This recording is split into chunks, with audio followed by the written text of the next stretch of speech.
I've just finished listening to Isles of the Emberdark by Brandon Sanderson, which is the 5th of his secret projects.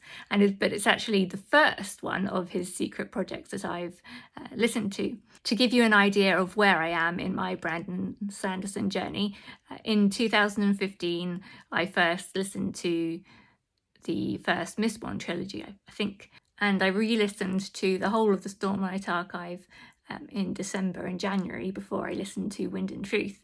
So that's relatively fresh in my mind. And I re-listened to the Skyward series about a year and a bit ago. So the Stormlight Archive and Skyward series are relatively fresh in my mind, but Mistborn not so much, and I don't really remember it too much. So going into Isles of the Emberdark, that's where my knowledge level was. I don't know why I haven't listened to the rest of his secret projects. I think this is the first one that's really called out to me. So when I started Isles of the Emberdark, I was trying to place it in chronological, in where it was in time compared to when the other books took place. And I just had no idea. But I figured it was roughly after Wind and Truth, but I was sure that there were some references that I wasn't getting because I'd forgotten some of the things from the Mistborn trilogy. So I'm going to talk about what happened in the book now and comment on it. So if you haven't read Isles of the Emberdark, scroll away now so that you don't hear any spoilers. So at first, when I was trying to figure things out, I thought maybe this was the origin story of Mraize from the Stormlight Archive. I thought Dusk was Mraize, but then as it went on, I thought Mraize was evil and Dusk seems good. The reason I thought that was because of the AVR, obviously, and because Mraize has, that parrot, as Lift calls it. I also thought Dusk was Mraize because Mraize is a hunter and Dusk is a hunter, a trapper. And then when it was mentioned that Dusk was given a red AVR, then I thought, Mraize has that red parrot AVR, but I think only the head of Dusk's AVR was red. So then I thought, no, this isn't the origin of Mraize. It happens in the timeline, I think probably quite a way after that. So this book follows two characters mainly, Dusk, Sixth of the Dusk, and Starlight. In terms of Dusk, his planet is undergoing very rapid progress because they've come in contact with aliens for the first time, and the aliens are giving their technology. And Dusk was a trapper, and his whole way of life has become obsolete because of the rapid industrialization and progress that has been as a result of the ones from above, their technology. So Dusk was a trapper on the island of Patchy, which was a dense jungle. And I'm a sucker for stories set in jungles. I love all the ways of survival and learning about that. So I loved all the flashbacks to before the aliens came and Dusk was in the jungle just living his way of life. But now he finds himself obsolete, his purpose, he seems aimless, and he doesn't know what use he can be anymore. But he's stoic about it, and there was this quote that I thought I'd read. His friend Varthi says, "Does it make you sad, Dusk, to see what we did here?" And he says, "Progress is always sad. There is no new life without death." And she says, "Yes, I thought you might regret what we've done." And he says, "Regret? I didn't say I regretted anything, only that I'm sad. One can revere the past without pretending everything about it had been better." It's a mirror of often what happens in our world when people are harking back to the good old days of how it used to be, before all the smartphones. But there are also things about the past that we wouldn't want to go back to, women's rights and certain diseases that we've now overcome. So we can't romanticize the past, but we can be sad about the good things that we've lost. So there is great loss, but there's also new life as well. I really love the character of Dusk.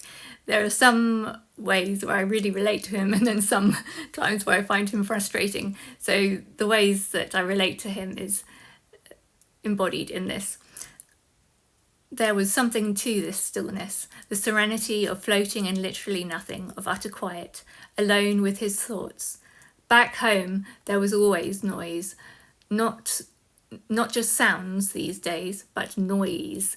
You couldn't go anywhere to escape it. Stillness, beautiful nothing, calm serenity. And our contemporary modern world is just so noisy, and everyone always makes so much noise. It drives me crazy. What we wouldn't give for some peace and quiet. And then the frustrating side of Dusk. He's a man of few words, but it's the way because he's grown up very isolated in the jungle, just by him, and lives by himself in his trapper ways. He's never learnt properly how to connect with people and make conversation, and he never offers up anything, so he has to be asked a question, and unless somebody asks a question, then he doesn't think it's worth a response, and that's his way, which is just so familiar because there are so many people that you know and love who you want to know and connect more with, but they just never offer anything of themselves, of their thoughts. And you may ask questions, but they might give very short answers or give you the impression that the questions are annoying them. And you don't want to have to keep asking questions, because then it becomes an interrogation and you just wonder, why don't they want to share these things with me?